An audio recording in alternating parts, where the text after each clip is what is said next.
आपल्या दैनंदिन जीवनात जवळपास आपण सर्वजण लोह आणि तांबे यांसारख्या शुद्ध धातूंवर अवलंबून असतो. पण हे शुद्ध धातू ते अशा प्रकारच्या खडकांमधून मिळतात आणि या व्हिडिओमध्ये मी तुम्हाला दाखवणार आहे की या खडकांमधून शुद्ध धातू कसे काढायचे.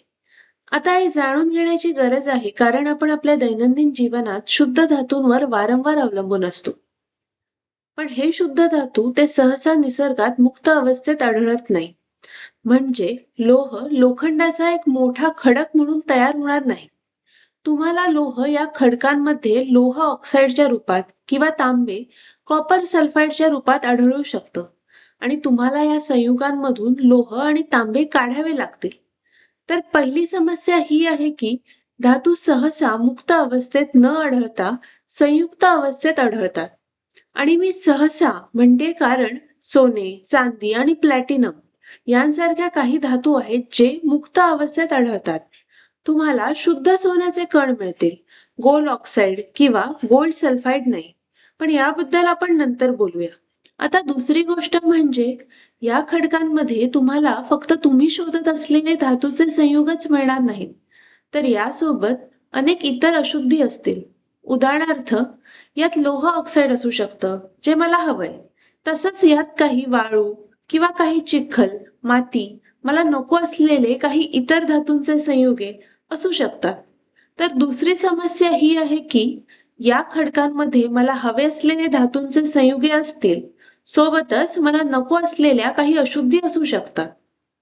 तर पहिली पायरी अशी असेल की अशा खडकापासून सुरुवात करावी ज्यात धातूंचे संयुगे जास्त प्रमाणात आहेत किंवा धातूंचे संयुगे आणि अशुद्धी वेगळे करण्यासाठी कमी पैसे किंवा कमी ऊर्जा लागते.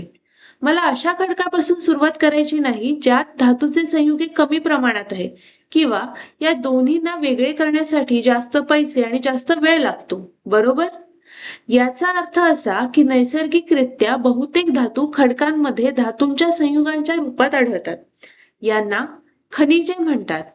पण फक्त विशिष्ट खनिजांमधूनच आपण फायदेशीररित्या धातूंचे संयुगे काढू शकतो. या खनिजांना धातुके म्हणतात. उदाहरणार्थ, तुमच्या घराजवळील खडकात काही लोह ऑक्साईड संयुग असू शकतात, तर हे एक खनिज आहे. पण जर तुम्ही त्यातून लोह फायदेशीररित्या काढू शकत नसाल, तर ते लोखंडाचे धातुके नाही. आता पाहूया, जर आपल्याकडे धातुके असतील तर आपण त्यातून शुद्ध धातू कसा काढू? तर या आहेत त्याच्या पायऱ्या. पहिली, धातुकांचे संवर्धन. इथे आपण धातू घेतो जे मुळात एक खडक असते आणि आपण त्याचे तुकडे करतो आणि मग आपण त्या तुकड्यांमधील धातूचे संयुग अशुद्धींपासून वेगळे करतो. तर इथे आपण धातूचे संयुग एकाच ठिकाणी केंद्रित केले आहे. त्यामुळे आपण आपल्या धातुकांचे संवर्धन केले आहे. आता पुढची पायरी असेल याला धातूच्या ऑक्साईडमध्ये रूपांतरित करणे.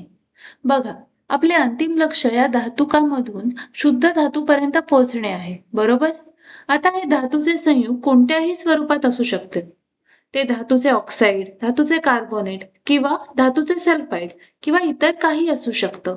आता असं दिसून आलं आहे की धातूच्या ऑक्साईडमधून धातू काढणे सोपे आहे आणि म्हणूनच जर हे संयुग धातूचे कार्बोनेट किंवा धातूचे सल्फाईड किंवा इतर काही असेल तर सर्वात आधी आपण याला धातूच्या ऑक्साईडमध्ये रूपांतरित करतो आणि तिथे येते दुसरी पायरी.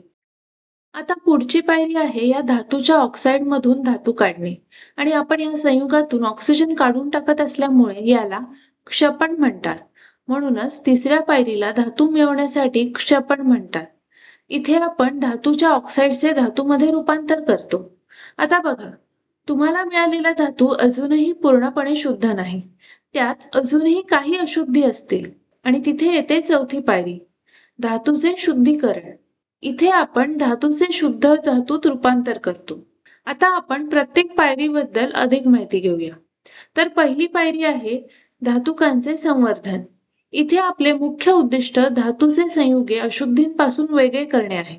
तर पहिली गोष्ट, आपण धातुकाचे लहान लहान तुकडे करतो आणि नंतर आपण ह्या संयुगांच्या भौतिक आणि रासायनिक गुणधर्मांवर आधारित काही तंत्रे वापरतो आणि त्यांना वेगळे करू शकतो.